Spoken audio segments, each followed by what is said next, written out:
जय हिंद साथियों। समाजवादी पार्टी के ऐसे 5 प्रत्याशी जिनको जबरन रात में चुनाव हरवा दिया गया। पहले तो वो बढ़त इतनी बनाए थे कि भारतीय जनता पार्टी के प्रत्याशी हड़बड़ाहट में थे, थर्रा रहे थे, कांप रहे थे कि अब क्या होगा, अब हार जाएंगे तो बड़ा बेइज्जती होगी। लखनऊ से लेकर दिल्ली तक लगातार फोन का दौर जारी था 4 तारीख को। जैसे जैसे रात का अंधेरा होता है, समाजवादी पार्टी और कांग्रेस के 5 ऐसे प्रत्याशी, इंडिया गठबंधन के प्रत्याशी को जबरन रात में चुनाव हरा दिया जाता है। आज जानेंगे कि किन किन वोटों से, कितने वोटों से समाजवादी पार्टी और कांग्रेस के पार्टी को चुनाव हरा दिया जाता है।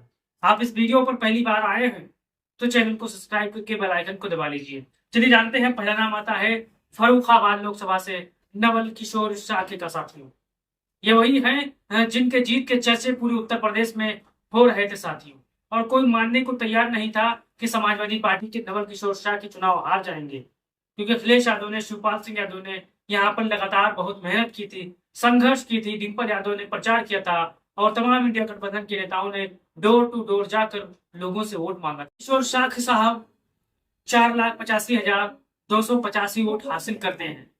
महज उनको, जब वो चुनाव में बढ़त बनाए हुए थे तो रात में लाइट काट कर, ऐसा उनका कहना है, वहां के लोगों का कहना है कि रात में लाइट काट कर और महज 2678 वोटों से उनको चुनाव हरा दिया जाता है फर्रुखाबाद लोकसभा से साथियों। लेकिन वो चुपचाप बैठने वाले नहीं है साथियों। उन अधिकारियों के, उन कर्मचारियों के खिलाफ अब कोर्ट जाएंगे, कानूनी लड़ाई लड़ेंगे, उनका यह कहना है साथियों। अब चलिए दूसरी तरफ चलते हैं। सुनीता वर्मा जी, मेरठ से। किसी लोगों से आप पूछ लीजिए कि मेरठ में समाजवादी पार्टी चुनाव जीत रही थी और गिनती में भी जीत रही थी, लेकिन समय ऐसा आया कि रात के अंधेरे में महज 10,585 वोटों से उलटफेर करके यहाँ पर सुनीता वर्मा को चुनाव हरा दिया जाता है साथ। फिर चलते हैं चौधरी विजेंद्र सिंह अलीगढ़ की तरफ। अलीगढ़ में भी ऐसा खेल होता है। समाजवादी पार्टी के प्रत्याशी जब तक दिन रहता है तब तक आगे रहते हैं, जैसे ही रात हुआ इनके साथ भी खेल हो गया। चौधरी विजेंद्र सिंह खुद कहते हैं कि मैं 15 से 20 हजार वोटों से लगातार बढ़त बनाए हुए था। लगातार फिर अचानक काउंटिंग रोक दी जाती है, काउंटिंग स्लो कर दी जाती है, रात में लाइट काट दी जाती है और फिर यहाँ पर हमको, हमारे साथ खेल हो जाता है साथियों। मैं 4,86,187 वोट हासिल करते हैं और महज 15,647 वोटों से इनको भी चुनाव हरा दिया जाता है साथियों। यही फैसला यहाँ पर होता है, यही इनका खेल होता है। अब कहाँ से फोन आया, दिल्ली से फोन आया या फिर लखनऊ से फोन गया, ये तो जो बेईमानी करने वाले लोग हैं वही बता सकते हैं। फिर चलते हैं अमरनाथ मौर्य फूलपुर लोकसभा साथी।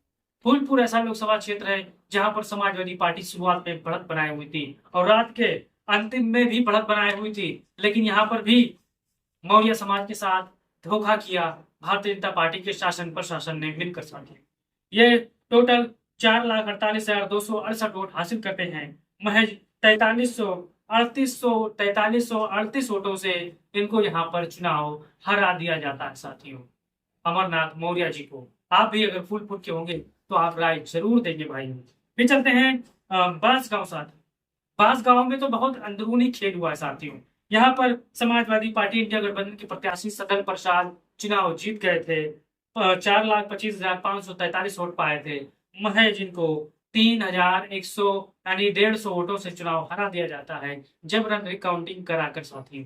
रात का समय होता है, यहाँ पर भी इनके साथ खेल हो जाता है साथियों। ये रहे समाजवादी पार्टी के, इंडिया गठबंधन के, कांग्रेस के 5 ऐसे प्रत्याशी जिनको जबरन चुनाव हरा दिया जाता है और शासन प्रशासन विपक्ष पार्टी यानी भारतीय जनता पार्टी को सर्टिफिकेट दे देती है। और यहाँ पर जितने भी हारे हुए प्रत्याशी हैं अब कानून का सहारा लेने के लिए सुप्रीम कोर्ट जाएंगे या हाई कोर्ट जाएंगे, ये अब उनका फैसला होगा साथियों।